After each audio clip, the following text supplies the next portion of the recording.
My name is Layla. I'm 28 years old. I have been married to my college sweetheart Henry for almost 3 years now.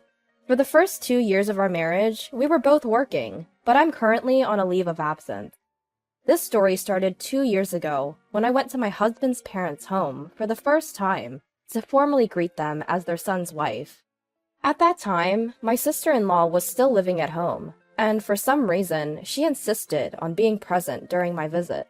I initially appreciated her presence since I knew I would have to meet her eventually, and it was convenient to get the introductions done, all at once. The conversation with my future in-laws went smoothly, but all of a sudden, I hate living with strangers. Even though you're Henry's wife, you're still a stranger to me, so don't ever consider living here. So my sister-in-law declared. We had been searching for a home somewhere between our workplaces and never had any intentions of moving in with them, so her words left me stunned. Also, my parents are very nice people, but don't think you can take advantage of them. When you have kids and decide to go back to work, don't expect them to babysit, and don't visit this house too often. She continued. Her words felt like an unwarranted attack, especially considering my husband and in-laws were present. They immediately reprimanded her and apologized to me so profusely that it was as if they were ready to get down on their knees. Seeing them apologize only seemed to fuel her anger, and she continued to rant, bringing up issues we had never even considered. It was way too ridiculous, and it turned my initial shock into a calm astonishment. If you feel that way, it would be better to call off our marriage, I said firmly, and then left, though my husband and his parents kept apologizing to me. Later, a meeting was arranged that included both sets of parents, my husband, my sister-in-law, and myself.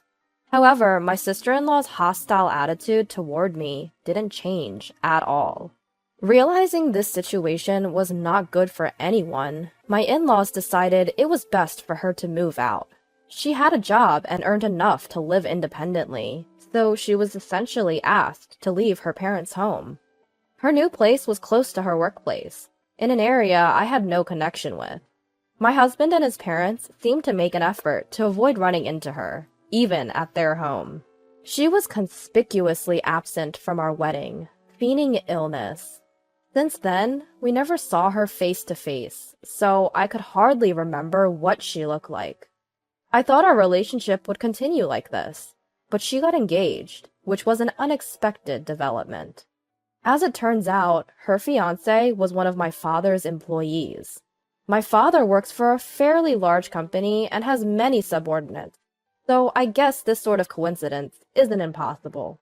I wish it hadn't happened. My sister-in-law was nearing 35 and had been eagerly marriage hunting.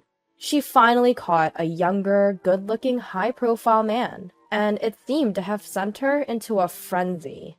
Despite her previous hostility towards me, she started contacting me so frequently. She said things like, "We're close sisters, right? I've always cherished you as a sister."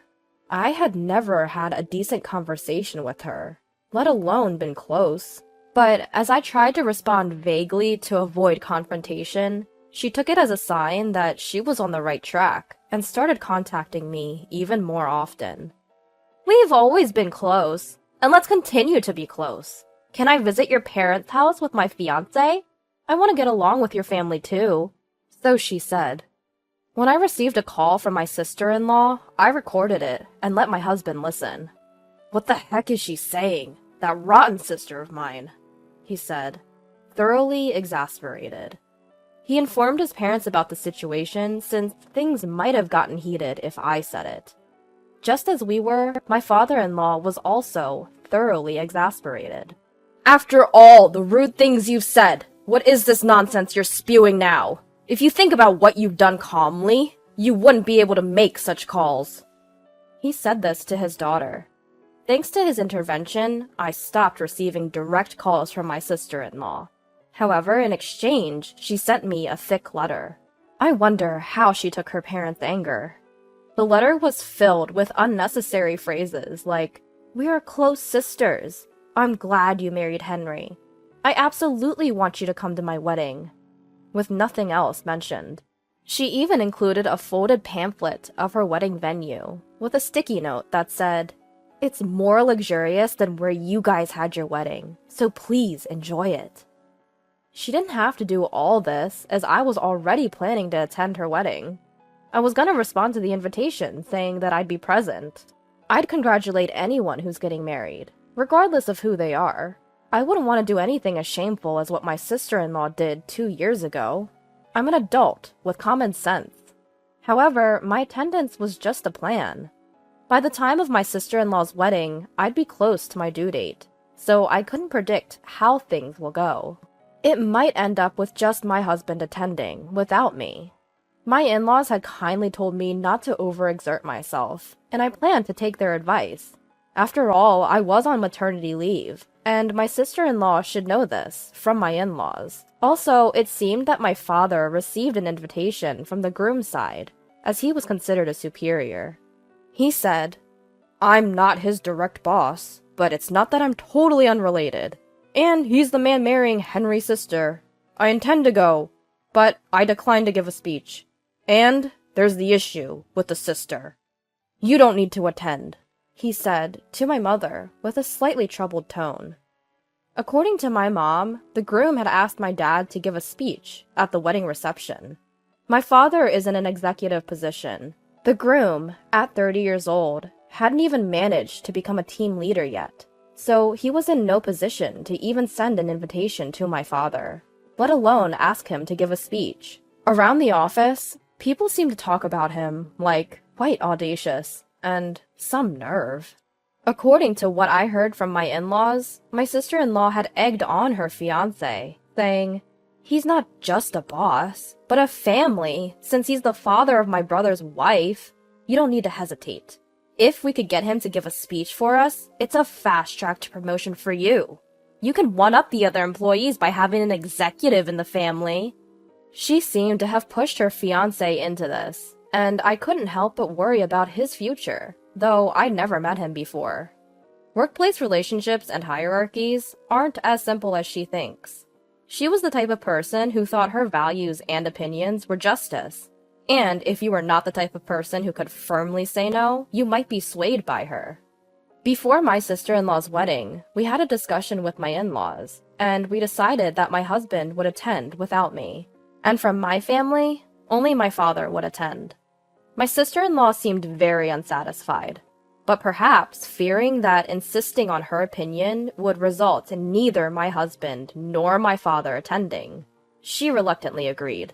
And then came the day of the wedding. I was staying at my parents' house to prepare for my delivery, and my mother, who had also decided not to attend my sister-in-law's wedding, was taking care of me, as my labor could begin at any moment. We hadn't particularly talked about it, but I imagined her reception must have started about then. As I was relaxing and sipping my tea, my smartphone rang. It was from my sister-in-law. I wonder, isn't she in the middle of her reception? As I answered the call, "Why aren't you and your mother at the ceremony? It's utterly rude that you said you'd attend and then not show up." A hysterical voice ranted. "Hold on, we had agreed that we wouldn't attend, didn't we?" I retorted. "How dare you, as a sister-in-law, not do as your husband's sister says? You're basically a servant to the family you've married into, so what gives? It's bizarre how my parents and Henry are so compliant with you, and now my fiancé is in a bad mood because of it." My response only fueled her rage. Her ranting continued, and I managed to stop myself from saying I couldn't care less. I moved the phone away from my ear and listened to her tirade.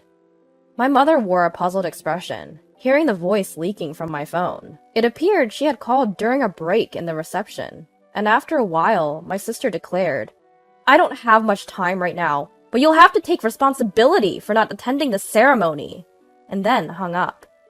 Despite us informing her beforehand that we wouldn't be attending, she had the audacity to tell us to take responsibility. This perplexing statement wasn't the cause, but shortly after this call, my labor started. My mother grabbed the prepared bag for the hospital, called a taxi, and contacted my husband while we headed to the hospital. My mother was an ex-midwife, and she knew what to do. The baby won't be born immediately, so you can come to the hospital after the reception. You'll have plenty of time. She even instructed my evidently flustered husband over the phone. After hanging up with my husband, my mother said, "It'd be a hassle later on if Henry also had to leave the reception early, right?" With a mischievous smile. The delivery took longer than anticipated, lasting close to half a day, even after my husband, in-laws, and my father arrived. Our first child, a girl, was born at dawn. Exhausted and disheveled, I heard my husband say, crying like a child, "Thank you. What a beautiful baby girl. Let's cherish her to grow up, kind and thoughtful." My in-laws and parents were all overjoyed. I only heard about the aftermath of my sister-in-law's wedding and reception once I had settled down at home after I got back from the hospital with my daughter in my arms. It seemed it was quite a serious event. This serious has a negative connotation. Despite having discussed everything meticulously beforehand, my sister-in-law had assumed, in her wedding high mind, that her brother and his wife, as well as his in-laws, would surely attend the wedding ceremony. It appeared she hadn't informed her fiancé about the decisions made in the family discussions, and also assured him, "Henry's father-in-law will accept to give a speech, so it's all good." My father had personally declined to the groom, suggesting that he should ask someone else instead. The groom had even proposed asking his direct superior, or an uncle. "I'm sure he will accept it if I ask through my brother's wife."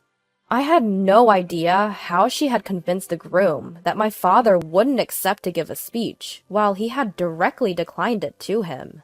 It was reiterated in front of my sister-in-law during the family discussion that he wouldn't do it, and yet no alternative prearrangements had been made. Because of my sister-in-law's actions, the ceremony and reception proceeded without a main speaker.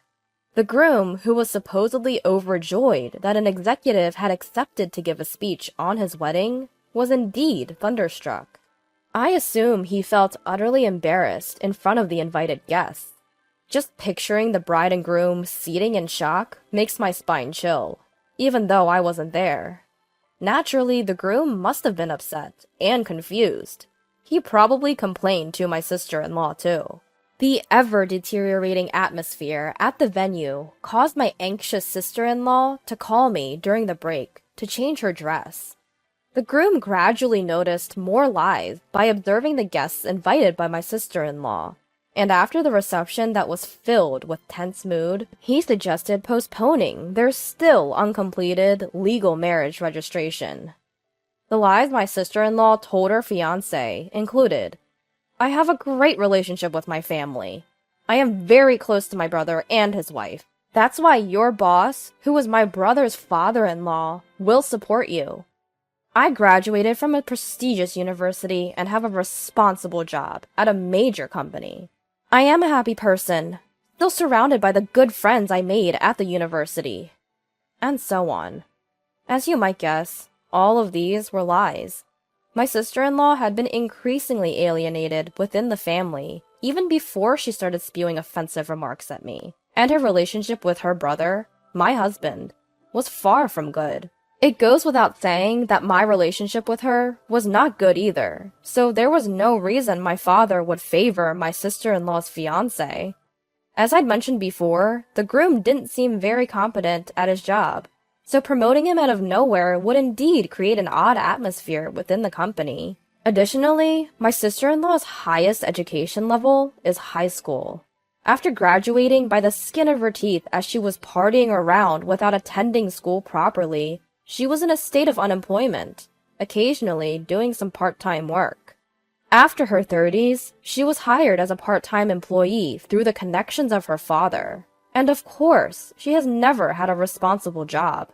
Even though she managed to commute without being late or absent, she was a burden who could not handle phone calls, making copies, or checking emails properly.